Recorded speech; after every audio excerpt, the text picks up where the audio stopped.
గాక. జీవన తొలిసంజ అనుదినమన్న అనే ఒక ఉదయకాలపు వాక్య ధ్యానములు వీక్షిస్తున్నటువంటి కూడా మీ అందరికీ కూడా ప్రత్యేకమైన వందనాలు తెలియపరుస్తున్నాను. ప్రభునందు మాకు అత్యంత ప్రియులైన పిల్లలు ఎలా ఉన్నారండి? క్షేమకరంగా ఉన్నారా? నేను దినమంతా క్షేమకరంగా గడిచిందా? కుటుంబంలో అందరూ బాగున్నారు కదూ? మీ వ్యాపారాలు, మీ వృత్తులను దేవుడు దినదిన అభివృద్ధిని కలుగు చేయాలని నేను మనసారా కోరుతూ ఉన్నాను. దేవుడు మనల్ని ప్రేమించి మరొక శ్రేష్టమైన దినాన్ని అనుగ్రహించినందుకు మనం ప్రభుకు రుణస్థులమై ఉన్నాం. ఒక మాట మీ దృష్టికి తీసుకురావడానికి నేను ఇష్టపడుతూ ఉన్నాను. న్యాయాధిపతుల గ్రంథము 16వ అధ్యాయము. న్యాయాధిపతుల గ్రంథము 16వ అధ్యాయము 16వ వచనం.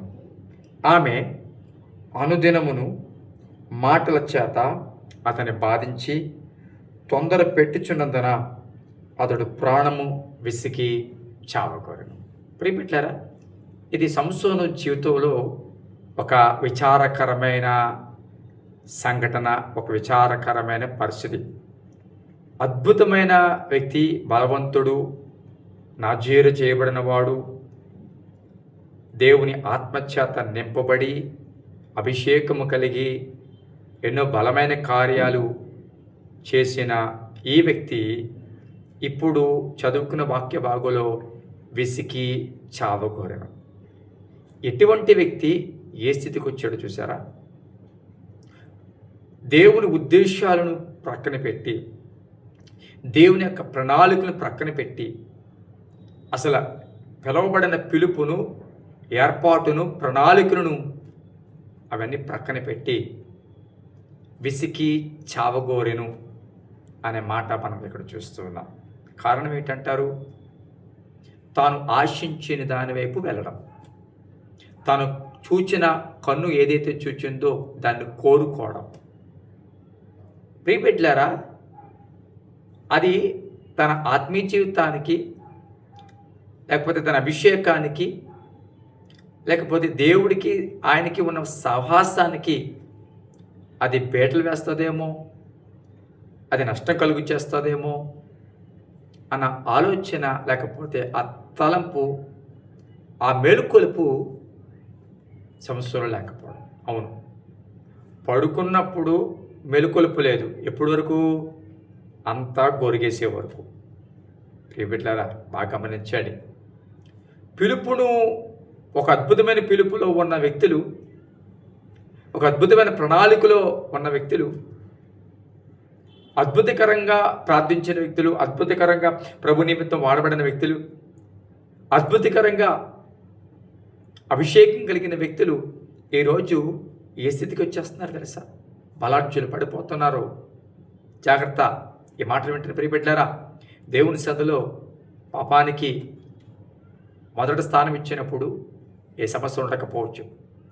పాపానికి కొన్నిసార్లు అవకాశం ఇచ్చినప్పుడు మొదట్లో, ప్రారంభంలో ఏ ఇబ్బంది ఉండకపోవచ్చు. కానీ చివరికి అది నీలో ఎలాంటి మనసు తీసుకొస్తా తెలుసా? చావాలి అనే మనసు తీసుకొస్తారు. ఎందుకంటే పాపం పరిపక్వం అయితే ఏమవుతుందో తెలుసా?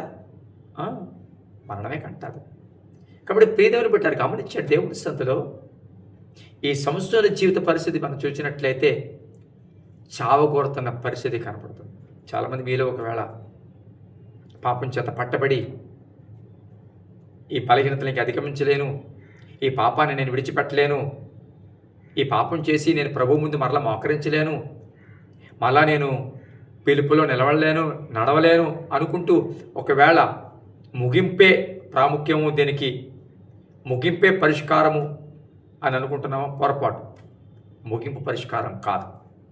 తప్పక నువ్వు దేవుని సన్నిధిలో మళ్ళా కన్నీరు కార్చు. అయ్యా, మళ్ళా నా పిలుపు నేను జ్ఞాపకం చేసుకుంటున్నానయ్యా, మళ్ళా మరొకసారి నన్ను ప్రతిష్ఠించు, మరొకసారి నన్ను అభిషేకించు అని ఆయన పాదములు పట్టుకుని ప్రతిమలాడితే తప్పక నేను మరలా బలవంతుడిగా చేస్తాడు. కళ్ళు మూసుకుందాం. పరిశుద్ధుడైన తండ్రి, నీ పరిశుద్ధ నామానికి స్తోత్రాలు. ఈ సమయం బట్టి, దినాన్ని బట్టి నేను స్తుతిస్తూ, అయ్యా, పాపము ఒక వ్యక్తిని ఏ స్థితి నుంచి ఏ స్థితికి తీసుకువెళ్తాదో మీరు ఉదయకాలము మాట్లాడిన విధానాన్ని బట్టి నేను స్తుతిస్తూ ఉన్నా. ఎవరు కూడా ఎవరైనా పాపంలో ఉండి పిసికి ఇంకా చావఘోరాన్ని అలా ఒకవేళ ఆలోచనలతో ఉంటే వారితో మీరు మాట్లాడండి, ధైర్యపరచండి.